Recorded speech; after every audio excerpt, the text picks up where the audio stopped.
Hi guys, नमस्कार। मैं के वर्ष ने और मैं डी एन पढ़ेंगे मेरठ में HOD सिविल इंजीनियरिंग।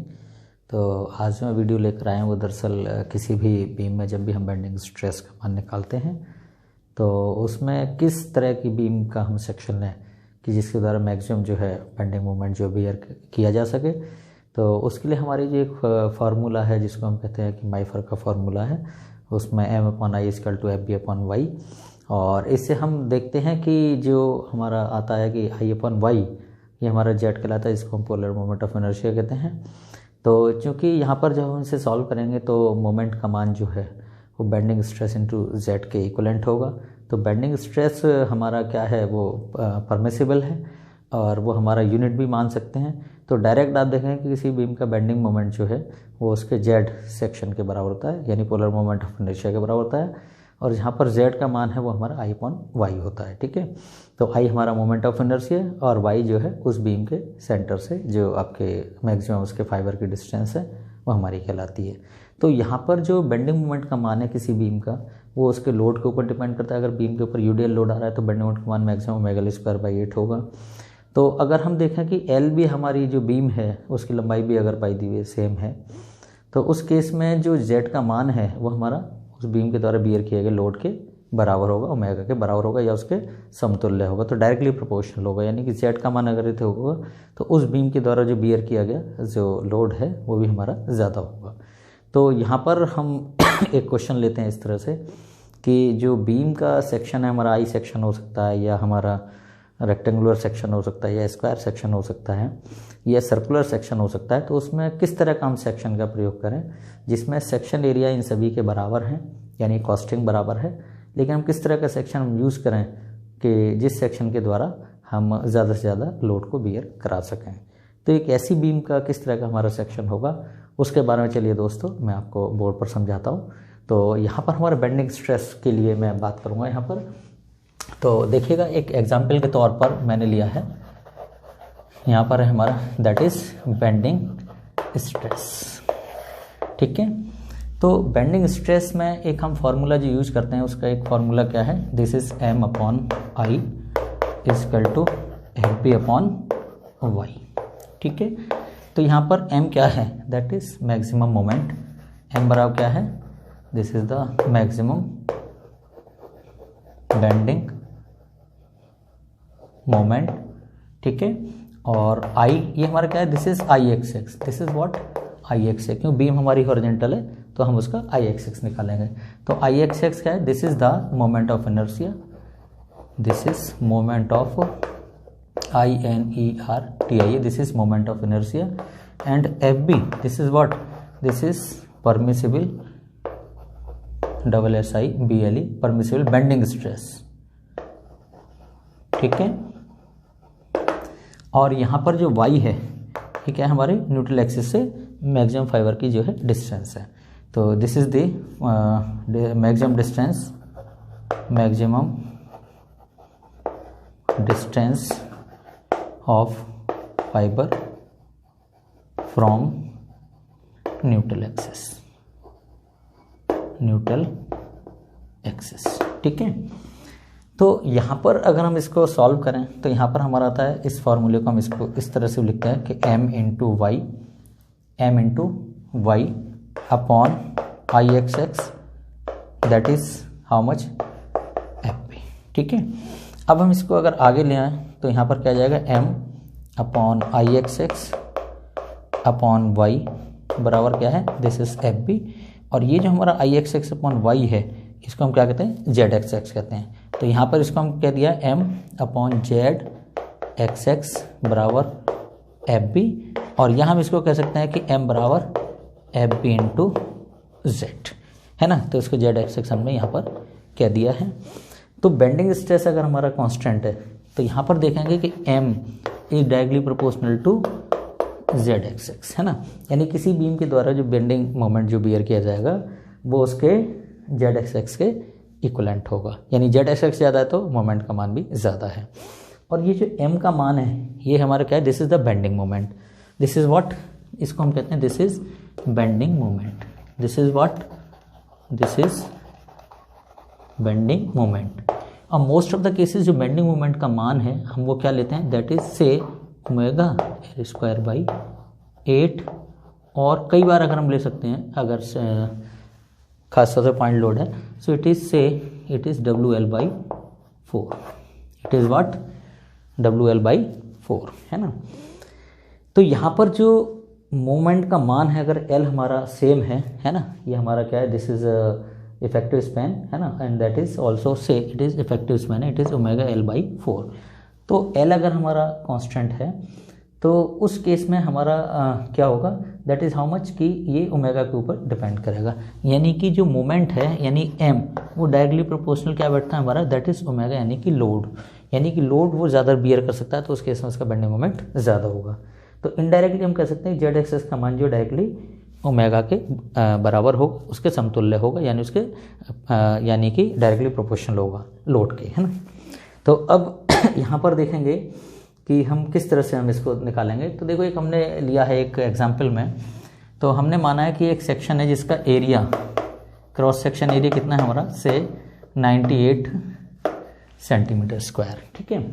और इसमें जो हमारे बीम के सेक्शन है वो हमारा एक तो आई सेक्शन है, देखो इस तरह से, यहाँ पर मैंने एक आई सेक्शन बना दिया इस तरह से, ये हमारा एक आई सेक्शन है, ठीक है, ये एक हमारा आई सेक्शन है, और इस आई सेक्शन की यहाँ पर जो ये चौड़ाई है ये 10 सेंटीमीटर, और ये कितना है, ये हमारा 2 सेंटीमीटर, ये कितना हमारा 29 सेंटीमीटर, है ना, और ये भी हमारा कितना है, दिस इज़ ऑल्सो 2 सेंटीमीटर। ये फिगर थोड़ी छोटी बन गई, ये इसके बराबर ही है, तो चाहे तो हम इसको मिटा लें थोड़ा सा, तो ये इसके बराबर हो जाएगा थोड़ा सा इस तरह से, it will give this one, this is 2 centimetre, ये बराबर इसके हैं, और इसको थोड़ा और अगर हम ऐसे कर लें तो यहाँ पर ये जो लंबाई है, ये चौड़ाई यहाँ पर कितनी आ जाएगी, इट इज़ 2 सेंटीमीटर। अब ये बिल्कुल बराबर हो गया, ये भी हमारा कितना है 10 सेंटीमीटर, और ये यहाँ पर 2 सेंटीमीटर, ठीक है। तो ये हमारा एक सेक्शन है। एक हमने रेक्टेंगुलर सेक्शन लिया, मान लो इस तरह से, एक हमारा रेक्टेंगुलर सेक्शन है इस तरह से, इसमें ये हमारा 14 सेंटीमीटर, और ये हमारा कितना है 7 सेंटीमीटर है, ये हमारा सेकंड सेक्शन है। इसका भी एरिया हमारा कितना है 98 स्क्वायर सेंटीमीटर, इसका भी एरिया 14 7 98 98 स्क्वायर सेंटीमीटर। इसके बाद अगर हम इसको स्क्वायर में ले लें, स्क्वायर में अगर हम लेते हैं तो इसका जो साइज़ बनता है ये हमारा कितना है 9.9 सेंटीमीटर, और ये कितना हमारा 9.9 सेंटीमीटर। इससे एरिया कितना आ जाता है इसका, से it's area is 98 centimetre square. एक सेक्शन हमारा ये है, इसका भी एरिया कितना है 98 सेंटीमीटर स्क्वायर। इस पूरे का जो एरिया है वो भी हमारा कितना है, that is overall 98 centimetre square, यानी इन सब की कॉस्टिंग हमारी बराबर है, ओके, क्योंकि एरिया बराबर है। इस केस में अगर हम एक सर्कुलर सेक्शन ले लें, तो चलिएगा हम सर्कुलर सेक्शन को मैं यहाँ पर बना लेता हूँ। देखिए सर्कुलर सेक्शन है हमारा इस तरह से, ये एक हमारे से सर्कुलर सेक्शन है, और इसका जो डाया है ये हमारा कितना है, दिस इज़ 11.17 सेंटीमीटर, ठीक है। तो इसका भी एरिया आप पाई स्क्वायर बाई 4 करके निकालेंगे, तो इसका एरिया कितना आ जाएगा 98 centimetre square, that is area, ठीक है। तो अब हमने क्या किया है कि जो बीम का हमारा कौन सा सेक्शन हमारा सूटेबल होगा, उसको ज़्यादा लोड को बियर कर सके, यानी किसके लिए हमारा जेड एक्सेस का मान हमारा ज़्यादा होगा। तो पहले हम इसके लिए निकालेंगे, यहाँ पर हम ये एक्स एक्सेस है, दिस वन इज, इसके लिए एक्स एक्सेस यहाँ पर होगी क्योंकि सी जी हमारी कॉमन है, तो इसके लिए एक्स एक्सेस यहाँ पर होगी, इसके लिए एक्स एक्सेस हमारी यहाँ पर होगी, ठीक है। तो पहला केस अगर हम इसको लेकर चलें, तो इस केस में अगर हम खास तौर से जेड एक्स एक्स का मान निकालें, तो जेड एक्स एक्स का मान क्या होगा इस केस में, पहले केस में, that is how much I x x upon y, और आई एक्स एक्स का मान हम पूरा ले लें यहाँ पर, तो 10 इंटू ये हमारा कितना है 33, तो हम इसको पूरे लेकर चलेंगे, यानी 10 इंटू 33 यानी बी डी क्यूब बाई 12।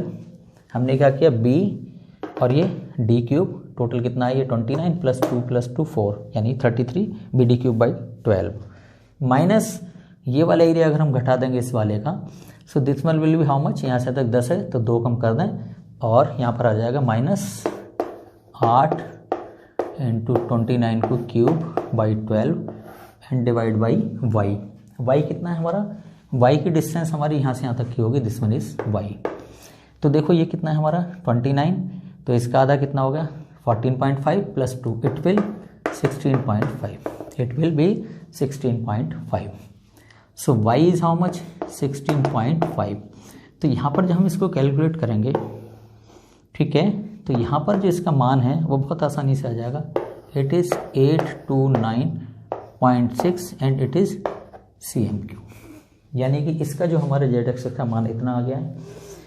इसका भी अगर हम जेड एक्सेस निकालें, इसका भी यहाँ पर अगर हम खास तौर से जेड एक्सेस निकालें, क्या निकालेंगे जेड एक्सेस, तो इस वाले का हमारा क्या होगा, it is how much I x x upon y. So I x x will be how much, it is 7, it is 7 into 14^³ 7 into 14^³ और यहाँ पर जो y का मान है कितना, ये हमारा y का मान यहाँ पर होगा, it is value of y that is 7, है ना, तो अपॉन 7, ठीक है। तो यहाँ पर जब आप इसको सॉल्व करेंगे तो बहुत आसानी से जो इसका आंसर आ जाएगा वो आ जाएगा आपका 228.67 और यहाँ पर आ जाएगा cm³, ठीक है। इसके बाद हम इसका निकालें, इसका भी अगर हम खास तौर से जेड एक्सेस यहाँ पर निकालें तो इसका मान क्या होगा हमारा, that is I x x upon y, और आई एक्सेस हमारा कितना है, दिस इज़ 9.9 इंटू 9.9³ अपॉन 12, है ना, और डिवाइड बाई वाई का मान कितना है 9.9 upon 2, it is 9.9 upon 2। So this is the value of z x x for this square section, ठीक है। तो यहाँ पर आप देखेंगे जो इसका मान आएगा, अगर आप इसको कैलकुलेट करेंगे, इट विल कम से 161 देखो अब इसको इस तरह सॉल्व करेंगे तो इसका मान जो है यहाँ पर आ जाएगा 161.71, इट इज़ ऑफ cm³, ठीक है। अब यहाँ पर हम इसका निकालें, ये हमारा फोर्थ केस है, यहाँ पर ये चौथा केस है, तो फोर्थ केस में हमारा इसका जेड एक्सेस का मान क्या होगा, this is I x x upon y, और आई एक्सेस का मान कितना होता है, this is pi into d⁴ upon 64 और डिवाइड बाई वाई का मान कितना है हमारा, दिस इज से d/2, ये d है अगर डाया, है ना, तो ये कितना हो गया d/2 अपॉन d/2, तो it will come how much πd³ upon 32। तो यहाँ पर जब आप इसको सॉल्व करेंगे तो it will come pi and d is how much 11.17³ divide by 32। तो यहाँ पर जो इसका मान है वो आप बहुत आसानी से निकालेंगे, इसका मान आ जाएगा 136.75 एंड इट इज़ cm³, ठीक है। तो पहला केस ये हो गया हमारा, फर्स्ट केस हम इसको ले लेते हैं, this one is the first, this one is the second, this one is the third, है ना, and this one is known as the fourth. तो अब यहाँ पर जब इनका रेशियो देखेंगे तो हम कैसे करेंगे, जेड एक्सेस हम इसको 1 मान लेते हैं, चलो इसको हम जेड एक्सेस 2 मान लेते हैं, इसको जेड एक्सेस 3 मान लिया हमने, इसको जेड एक्सेस 4 मान लिया। तो हमने जो रेशियो यहाँ पर निकाला है, so that is how much z x x 1 ratio z x x 2 ratio z x x 3 ratio z x x 4। तो यहाँ पर रेशियो कितना होगा, यहाँ पर हमने पहले कितना है, दिस इज 829.6 रेशियो, सेकंड हमारा कितना है 228.67 रेशियो, यहाँ पर है हमारा कितना 161.71 रेशियो एंड इट इज़ 136.75। इनकी रेशियो को अगर आप करके देखेंगे तो इसको हम देखो सबसे कम कौन सा 136 है ना, तो अगर हम खास तौर से 161 से अगर हम यहाँ पर खास तौर से हमने 161 से डिवाइड किया है, यहाँ पर इससे डिवाइड कर लें अगर हम, तो 161 हमने माना है, चलो हम एक इसको कांस्टेंट मान लें 161 को, तो यहाँ पर इसका जो रेशियो आ जाएगा इट विल कम से 5.13 रेशियो इट इज़ 1.41, रेशियो 1 और ratio 0. And it will come 846। तो यहाँ पर हमने क्या किया, इसको 161 को हमने हालांकि इसको माना, लेकिन चलो हमने इसको मान लिया है। इससे जब हमने डिवाइड किया इसको तो इसका आया 5.13, रेशियो 1.41, रेशियो 1 और रेशियो 0.846। यानी कि हमने इसको जो है बेस मान लिया है कि अगर स्क्वायर सेक्शन को हम यूज़ करें देन क्या स्थिति बनती है। तो उस केस में देखेंगे कि जो मैक्सिमम स्ट्रेंथ है तो हमारी किसकी है 5.13, रेशियो कौन सा, ये वाला। So this one is more better, this one is the best condition. और इसका 1.41 ये हमारी इसकी कंडीशन है, ये हमारी थोड़ी सी डाउन है, ये हमारी थोड़ी सी और डाउन है, और जो हमारा सर्कुलर सेक्शन है वो हमारा और भी डाउन है। तो आप इससे देखेंगे इस फिगर में कि हम किसी भी बीम को हम ऐसा प्रयोग करें, हाई सेक्शन में प्रयोग करें, ताकि इसके द्वारा जो मैक्सिमम जो बेंडिंग मोमेंट है वो बियर किया जा सके, या इस तरह की बीम के द्वारा मैक्सिमम लोड जो है बियर किया जा सकता है। तो हम आई सेक्शन को हमेशा प्रेफरेंस देते हैं। जितने भी हमारे बीम बनते हैं, गर्डर बनते हैं, वो हमारे कैसे होते हैं, आई सेक्शन के होते हैं, ताकि हमारी कॉस्ट सेम रहे और हमारी स्ट्रेंथ भी ज़्यादा आ जाए। तो this one is the first. तो जितने भी हम गर्डर या बीम हम प्रयोग करते हैं, खास तौर से हॉरिजॉन्टल बीम इस तरह से, तो वो सर्कुलर अगर हम यूज़ करेंगे तो बहुत ज़्यादा इफेक्टिव नहीं है, ठीक है। अगर हम स्क्वायर में यूज़ करेंगे तो वो भी बहुत ज़्यादा इफेक्टिव नहीं है, और अगर हम इसको खासतौर रेक्टेंगुलर यूज़ करेंगे वो भी बहुत ज़्यादा इफेक्टिव नहीं है। लेकिन आई सेक्शन जो है वो हमारा सबसे ज़्यादा इफेक्टिव है। तो बीम के रूप में हम हमेशा आई सेक्शन का प्रयोग करते हैं, क्योंकि इसमें जेड एक्सेस का मान, पोलर मोमेंट ऑफ इनर्शिया का मान वो हमारा सबसे ज़्यादा होता है, ठीक है। तो चूँकि इन सबके एरिया बराबर है 1, 2, 3 और ये 4, तो इसी तरह से इनका जो कैटेगराइजेशन है कि इसमें सबसे ज़्यादा स्ट्रेंथ बियर करती है इस तरह की बीम। ये बीम इस तरह से मान के चलें, अगर 1 मीटर लंबाई की इस तरह से, तो आपको बीम मिल जाएगी, ठीक है। तो यहाँ पर इस एग्जाम्पल के माध्यम से मैं बताना चाहता था कि आई सेक्शन हम जो है यूज़ करते हैं बीम में गर्डर के रूप में, ताकि वो ज़्यादा लोड को बियर कर सकें। तो चलिए दोस्तों, इस तरह की वीडियो को आप देखते रहें, और किसी तरह का कोई भी कॉमेंट है तो आप मुझे पोस्ट कीजिएगा, चलेगा। Thank you so much and thank you so much please.